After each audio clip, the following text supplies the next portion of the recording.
hii au tume huru mpya hii ya uchaguzi kuna kanuni mpya pia nimeziona, ukigoogle tu hapo zinakuja zote peji kama 64 hivi pitia taratibu za uchaguzi ambazo zimefanywa marekebisho.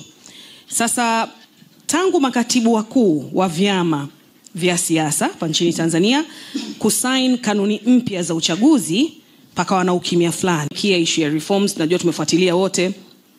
Sasa leo hii tarehe 2 ya mwezi Mei 2025 watangazaji, wanahabari wa vipindi vya current affairs, najua wengi mnawafahamu pale, tumekusanyika leo hii kupitia Cafe Talk hapa Serena Hotel.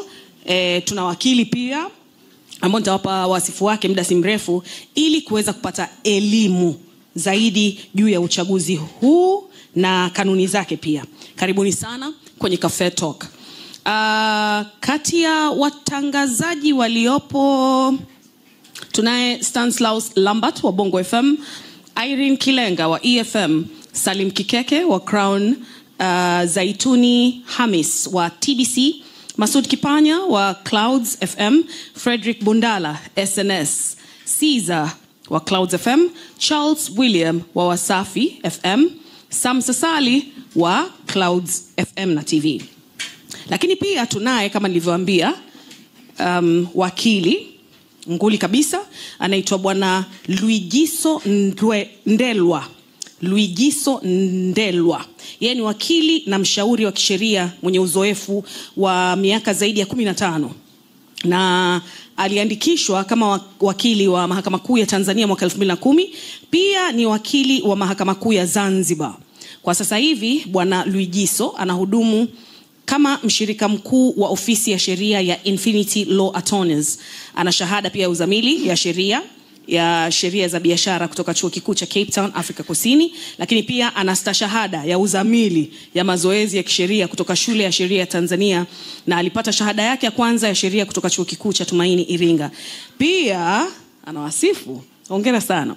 Pia ni mhadhiri wa sheria aliyefundisha vyuo mbalimbali na kwa sasa ni mkuu wa idara ya mafunzo ya sheria Chuo Kikuu cha Kimataifa Kampala nchini Tanzania, na amefundisha chuo cha sheria Tanzania. Nao anafundisha pia Ardhi University na Tumaini University Dar es Salaam. Karibu sana bwana wakili. Mimi naitwa Barbara Hassan kutoka Big City Breakfast ya Mjini FM, na ndo nitakuwa anka wenu, wenyewe watu tunasema watu wa radio wananielewa. So, nadhani kuanza session ya kwanza kuna watu ambao nitawachagua randomly ili waweze kusogea hapa mbele ili tuweze kuanza. Masud Kipanya, Salim Kikeke namuomba na Zaituni Hamis kutoka TBC. Karibuni sana. Sasa nadhani wa kwanza ladies first wanasema. Zaituni, karibu sana. Asante sana Barbara, habari za asubuhi. Salama. Sawa, naomba tuende moja kwa moja, mimi sitaki hata kupepesa macho. Umesema tunazitazama kanuni na moja kwa moja tunafahamu kama ambavyo amesema Barbara, kuna chama ambacho hakiku sign zile kanuni. Mimi naomba tuanzie hapo. Wana kitu gani ambacho kinaweza kufanyika kwa serikali, tume au chama chenyewe kisheria ili pengine waweze kushiriki uchaguzi, ama ndio inakuwa imeisha? Naomba tuanzie hapo. Asante. Asante. Sasa kabla ya kujibu swali, nadhani ni muhimu pia tufahamu kanuni zimetoka wapi. Na kanuni tunazojadili ni kanuni za maadili ya uchaguzi wa rais, wa bunge na madiwani za mwaka 2025. Na kanuni hizi zimetengenezwa chini ya kifungu 162 cha sheria ya uchaguzi wa rais, wa bunge na madiwani namba 1 ya mwaka 2024. Na sheria hii kifungu cha 162 kinataka tume huru ya uchaguzi baada ya kushauriana na wadau wa uchaguzi ambao ni vyama vya siasa kuchapisha kanuni zinazoongoza maadili ya wadau wanaoshiriki kwenye uchaguzi.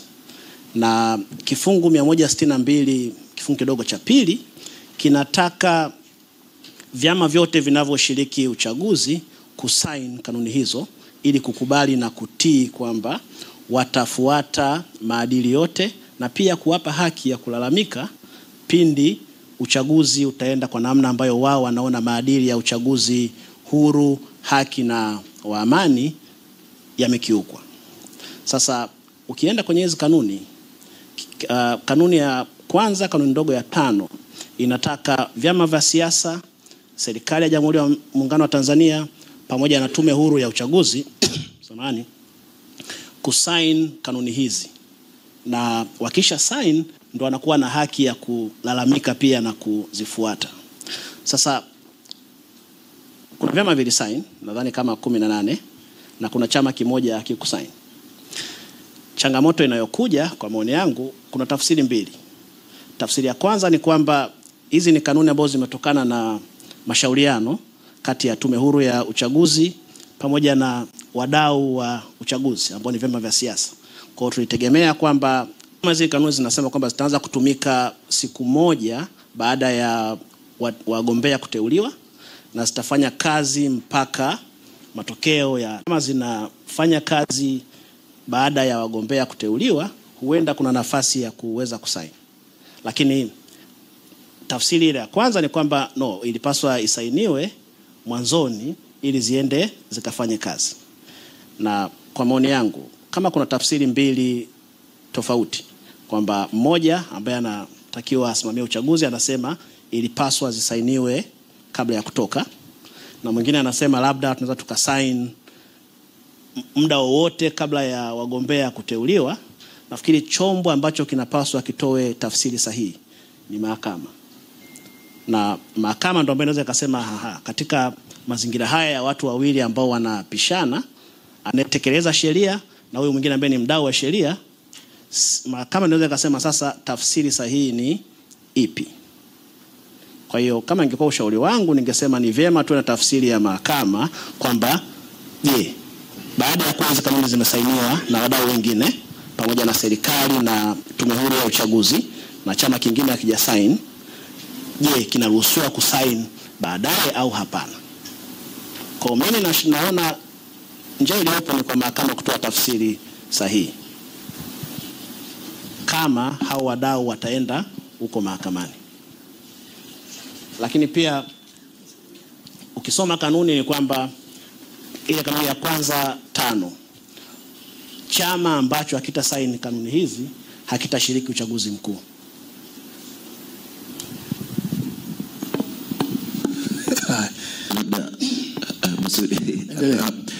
Kama chama hakijakubaliana na hizi kanuni, ni mwongozo gani ambao unafuatwa, ili manake tunatarajia kwamba mpaka waje kusaini wao wamekubaliana na hizi kanuni zote, kama kabla ya kutia saini kuna vitu ambavyo hawakubaliani navyo, na tunafahamu tume inataka wadau wote wakae pamoja ili tuwe na uchaguzi ambao ni wa amani. Kitu gani kinafanyika kabla ya kusaini kama kuna vitu ambavyo havijaridhiwa? Cha kwanza, ukisoma kanuni pale ambapo wamesaini wale wadau, inaonyesha kwamba kanuni hizi ni zao la mashauriano kati ya Tume Huru ya Uchaguzi, serikali kwa upande mwingine pamoja na hawa wadau ambao ni vyama vya siasa. Sasa sijajua nini kitokea, lakini mimi naamini kwamba walishirikishwa, ndio maana kuna ambao wamesign. Sasa kisheria, kama kuna sheria imetoka au kanuni na wewe hukubaliani nazo, unaona haziko sawa, unashauriwa pia, unaweza ukaenda mahakamani kusema hizi kanuni mimi naona hazipo sawa, pengine mnahisi zinakinzana na sheria mama au mnahisi zinakinzana na katiba. Lakini kisheria ukitoa utaratibu huo, hakuna utaratibu mwingine, labda mashauriano au labda kanuni zibadilishwe wasaini tena. Kwenye kwenye utata wa tafsiri ambao umeuzungumza ninaweza kusaini, si lazima ni saini leo kwa mfano, kwa maana ya kwamba labda sio kwamba imefungwa pale tafsiri. Natamani kufahamu, mzazi watoto wake wawili wakiwa wana mzozo, kuna mazingira ambayo mtoto mmoja anaweza kwenda kwa mzazi, na inawezekana kuna mazingira mtoto kabla hajakwenda kwa mzazi anaingia na kufafanua. Kwenye mazingira kama haya, mahakama ni mpaka ifuatwe kuombwa kutafsiri, ama inaweza ikatengeneza mazingira ya kufafanua? Kwa taratibu za sheria zetu za Tanzania, mahakama haiwezi kutoa amri ya kitu ambacho hakijaombwa. Kwa hiyo ili mahakama itoe tafsiri fulani ya jambo lolote au itoe uamuzi kuhusu shauri lolote, lazima kuwe na mtu au taasisi ambayo imepeleka kesi mbele ya mahakama ikisema sisi tunaona kitu 1, 2, 3 hakipo sawa, au tunaomba tafsiri sahihi. Kwa hiyo mahakama haiwezi ikatoa tafsiri bila kuwa imefuatwa na mtu ambaye atapeleka maombi, kwa sababu mahakama haiwezi kujua kwamba nini kimetokea huko mtaani. Na huko kwenye sheria watu tunasema mahakama sio mama, kwamba mama anajua kwamba mtoto sasa hivi anahitaji kunywa uji. Wewe unaamini katika lipi kama wakili, kwamba muda upo? Mimi naamini kwamba kanuni hizi zifanye kazi, zilipaswa zisainiwe kwanza na wadau wanaotaka kushiriki uchaguzi. Halafu baada ya kusainiwa zitangazwe na Tume Huru ya Uchaguzi, zianze kufanya kazi. Bwana Regiso, subiri. Maana hapa naomba kama unaweza kupata muda kidogo kutupitisha kwenye hizo kanuni zenyewe kwa manufaa ya wale ambao hawajazipitia au hawajazipata. Alafu Masud tutarudi kwako. Yaani na maana yake nilitaka nichomeke hapo dhana ya kushiriki. Nini mantiki yake? Baada ya kujibu hilo basi alafu aende kwenye kanuni. Kwa sababu wanasema wajibu wa kusaini na kuthibitisha na kuheshimu. Kila chama cha siasa, serikali na Tume ya Taifa ya Uchaguzi watawajibika kusaini kanuni hizi za maadili. Chama cha siasa ambacho hakita saini kanuni hizi za maadili kitazuiliwa kushiriki katika uchaguzi. Kwa hiyo nafikiri ni kifungu hiki. Mimi ningependa kuchomeka hapo kabla hatujazipitia zote. Tunaona kama kuna baadhi ya watu ambao wana nia ya kutaka kushiriki kwenye uchaguzi, lakini hawana mtu wa kuwa tilia sign. Tunapofika hapo hali inakuwaje? Kwa sababu nadhani hata upande ule mwingine ambao hawaja sign, kuna ambao wana nia kutaka kushiriki na wengine hawataki kushiriki mpaka mabadiliko yatokee ambao wanayataka. Ndio. Sasa ukiangalia mfumo wetu wa sheria ulivyo sasa, ugombea wa nafasi yote, we urais, ubunge au udiwani, unatokana na vyama vya siasa. Kwa hiyo hatuna bado sheria ambayo itatambua mgombea binafsi. Kwa hiyo kama unataka kugombea nafasi yote katika hizo nafasi 3 kwenye uchaguzi mkuu, unapaswa ujiunge na chama cha siasa. Sasa kama chama ambacho kipo akija sign, ndio nikasema kwa kuwa tuna ukinzani huo wa tafsiri mbili, mpaka tutakavopata tafsiri sahihi, labda kutoka sio sahihi, tafsiri ambayo mahakama itasema mnaruhusiwa kusaini, mpaka hapo, kabla ya hapo hawatakuwa na haki ya kushiriki uchaguzi kama kanuni ya 1.5 inavyotamka. Kwa hiyo hiki chama inabidi kiende kufungua shauri. Sasa ni wanafikiri wanajua sheria, kwa hiyo uamuzi ni wa kwao, kwamba kama wafungue shauri au wasisitize tume ielewe kwamba tunaweza tukasaini muda wowote kabla ya tarehe ya kuteua wagombea, kwa sababu kanuni zinasema zitaanza kutumika siku 1 baada ya wagombea kuteuliwa. Zaituni, tutarudi kwako baada ya kupitia kanuni. Samahani lakini. Okay, sasa. Haya. Bwana Lujiso, naomba tupitie kanuni. Ndio, sasa kama nilivyosema, hizi kanuni za maadili ya uchaguzi wa rais, bunge na madiwani ni kanuni ambazo zimetengenezwa na kuchapishwa mwaka huu na Tume Huru ya Uchaguzi, ambayo inatakiwa kulingana na kifungu cha 162 1 na 2 cha sheria ya uchaguzi wa rais, wa bunge na madiwani namba 1 ya mwaka 2024, inatamka kwamba tume huru baada ya kushauriana na vyama vya siasa itachapisha kanuni za maadili, na ndio hizi kanuni zimetoka. Na ukisoma zile kanuni, dhumuni kubwa la kuwa na hizi kanuni ni kuhakikisha kwamba tuna uchaguzi wa amani, huru na pia haki. Na wahusika ambao wanaguswa na hizi kanuni moja kwa moja ni vyama vya siasa, wagombea, Tume Huru ya Uchaguzi pamoja na serikali ya Jamhuri ya Muungano wa Tanzania. Na kama nikirudia tena, hizi kanuni zinataka vyama vyote vinavyotaka kushiriki uchaguzi mkuu wa mwaka huu visaini. Na kanuni zinasema chama kisicho sign kitazuiwa kushiriki uchaguzi. Na kwa maoni yangu, dhumuni la kusema kwamba lazima wasign ni moja, kuonyesha kwamba hiki chama kinatii hizi kanuni na kiko tayari kuzifuata kwa ajili ya kuhakikisha tuna uchaguzi huru, haki na wa amani. Lakini namba mbili, ukisoma kanuni kuna haki ya kulalamika.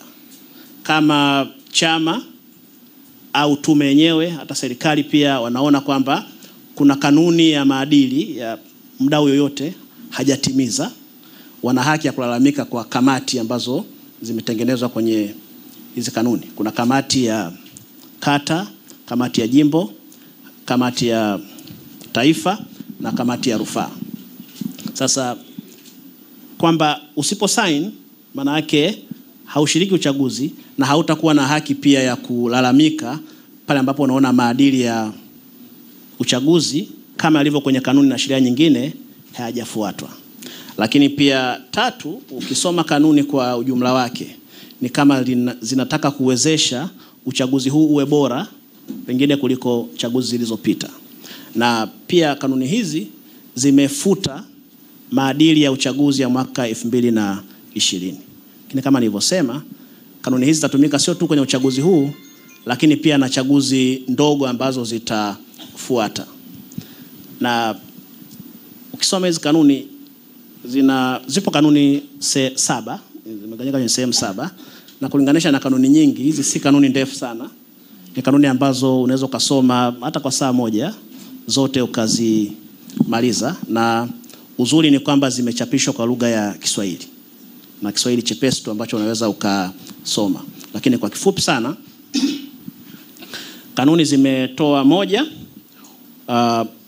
wajibu wao wadau wa uchaguzi, ambapo kuna ukisoma kanuni ya pili inazungumzia wajibu wa vyama vya siasa na wagombea. Na katika wajibu, kanuni zinasema chama cha siasa kina wajibu gani, lakini pia kanuni zimetoa makatazo, mambo gani hayaruhusiwi. Kwa mfano, ukisoma ile kanuni ya 2.1, vyama vya siasa vinapaswa kuheshimu katiba, sheria za uchaguzi na sheria mbalimbali za nchi, lakini pia kuelimisha, kuhamasisha na kusisitiza wanachama na wafuasi wa hivyo vyama kufuata na kuheshimu sheria za nchi pamoja na za uchaguzi, lakini pia kuzingatia ratiba ya kampeni ambayo imeratibiwa na tume. Sasa tunafahamu kwamba Tume Huru ya Uchaguzi ndio ina mamlaka ya kuratibu ratiba ya kampeni.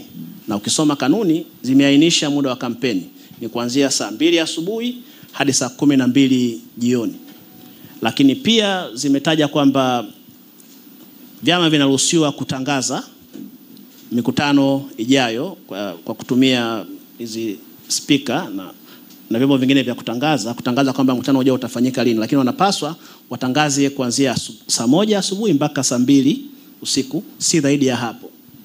Lakini ukisoma pia kanuni zinataka kwamba kuhakikisha kwamba kusiwe na mgogoro wa ratiba za mikutano ya kampeni katika eneo moja. Na kama kuna mgogoro huo, kanuni zinasema msimamizi wa uchaguzi au msimamizi msaidizi wa uchaguzi au tume itakaa na wadau hao hivyo vyama vya siasa kwa ajili ya kujadili. Na pia vyama vinapaswa kuhakikisha kwamba misafara ya kampeni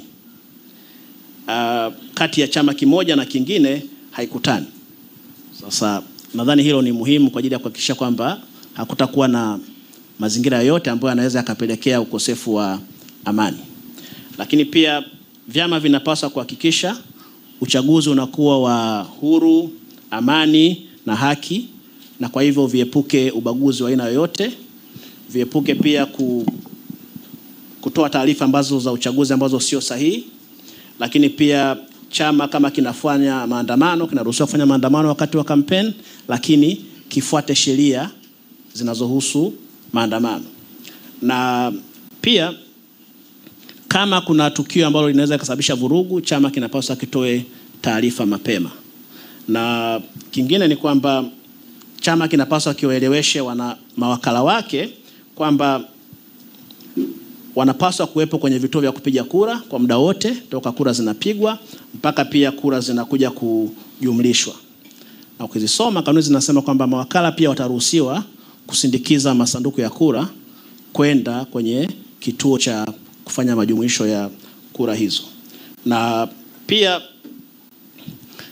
vyama vinapaswa kujenga mazingira ambayo yatawezesha makundi maalum, wanawake na walemavu kushiriki uchaguzi bila ubaguzi.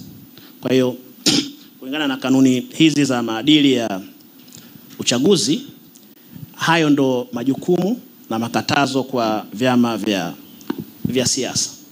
Sawa sawa. Lakini ndio. Ngoja. Subirini. Unaendelea bado wakili? Kama nilivyosema, kanuni